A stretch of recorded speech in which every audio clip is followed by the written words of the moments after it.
வாங்க இன்னைக்கு ஒரு சுவாரஸ்யமான விஷயத்த பத்தி பேசலாம். வாழ்க்கையில கஷ்டம் வரும்போது நாம எப்படி ரியாக்ட் பண்றோம்? சிலர் உடைஞ்சு போயிடுறாங்க, சிலர் ரொம்ப இறுகி போயிடுறாங்க. ஆனா சிலர் அந்த சூழலையே மாத்திடுறாங்க. அது எப்படின்னு தான் இன்னைக்கு பார்க்க போறோம். ஒரு நிமிஷம் யோசிச்சு பாருங்களே. உங்களுக்கு ரொம்ப பிரஷர் அதிகமாகும்போது என்ன ஆகும்? நீங்க எப்படி மாறுவீங்க?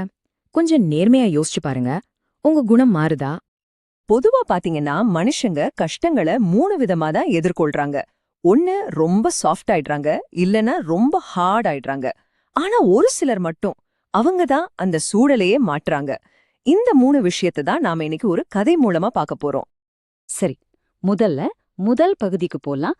வாழ்க்கையில வர பிரச்சனைகளை நாம ஒரு கொதிக்கிற தண்ணி மாதிரி கற்பனை பண்ணிப்போம், சரியா?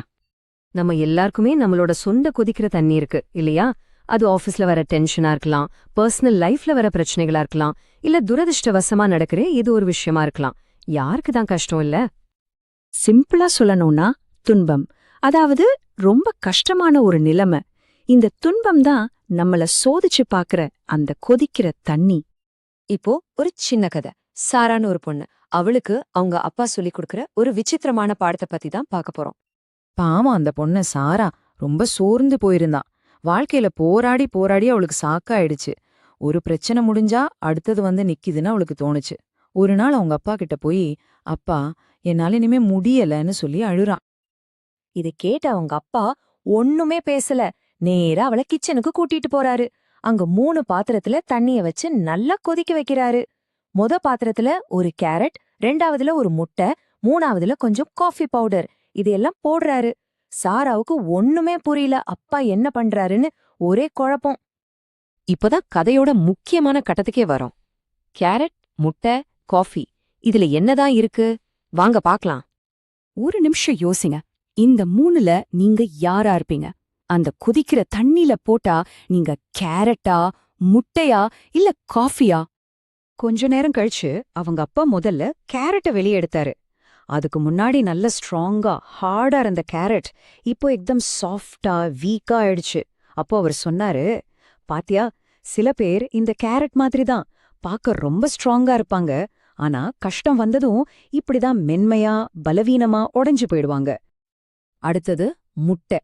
அது வெளியே பார்க்க ரொம்ப மெல்லிசா உடையற மாதிரி இருக்கும், ஆனா உள்ள கொதிக்கிற தண்ணில இருந்ததால அதோட உள்ளே ரொம்ப ஹார்ட் ஆயிடுச்சு.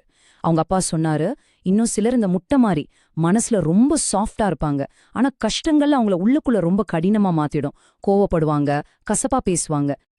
இப்ப இந்த டேபிள பாருங்களேன். கேரட்டும் முட்டையும் அந்த கொதிக்கிற தண்ணியால மாறிடுச்சு.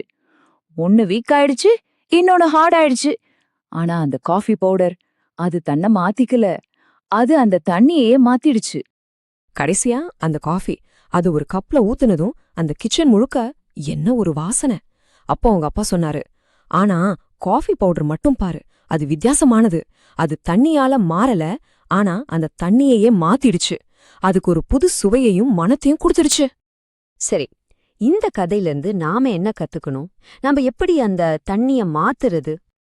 பாடம் ரொம்ப சிம்பிள். சூழ்நிலைய உங்கள மாத்துறத விடாதீங்க, நீங்க சூழ்நிலைய மாத்துங்க. அந்த காஃபி பவுடர் மாதிரி ஒரு மோசமான சூழ்நிலையில கூட உங்களால ஒரு நல்ல மாற்றத்தை கொண்டு வர முடியும். எப்பவுமே ஞாபகம் வச்சுக்கோங்க, வாழ்க்கையில 10% தான் நமக்கு என்ன நடக்குதுங்கிறது. ஆனா மிச்ச 90% அதுக்கு நாம எப்படி ரியாக்ட் பண்றோங்கிறது தான். நம்மள சுத்தி இருக்க கொதிக்கிற தண்ணிய நம்மளால நிறுத்த முடியாது. ஆனா அந்த தண்ணிக்குள்ள நம்ம கேரட்டா, முட்டையா, இல்ல காஃபியாவா இருக்க போறோங்கிறது நாம தான் முடிவு பண்ணணும். இந்த காஃபி விதை குறிக்கிற அந்த குணம்தான் மீள்திறன், அதாவது ரெசிலியன்ஸ். எவ்வளவு கஷ்டம் வந்தாலும் அதுலேருந்து மீண்டு வந்து இன்னும் வலிமையா நிக்கிற ஒரு மன உறுதி. சோ இந்த கேள்வியோட நான் முடிக்கிறேன். உங்க வாழ்க்கையில இப்போ தண்ணி கொதிச்சிட்டு இருக்கலாம், ஒரு கஷ்டமான சூழ்நிலையில நீங்க இருக்கலாம். இப்போ நீங்க சொல்லுங்க, நீங்க எப்படி இருக்க போறீங்க?